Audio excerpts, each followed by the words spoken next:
जय जय गुरुचरण स्वामिन् जय मम शङ्करण।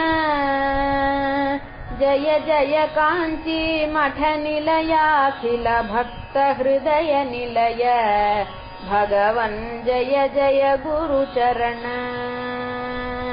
वटतरुमूलगत शम्भुर्विबुध प्रार्थनया अकृथामतिमवितुं जनतां ज्ञानदानविधया भुवने जय जय गुरुचरण।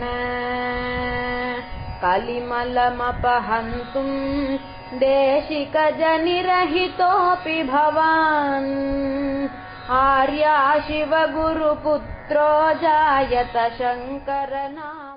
जय जय गुरुचरण स्वामिन् जय मम शङ्करण। जय जय काञ्ची मठ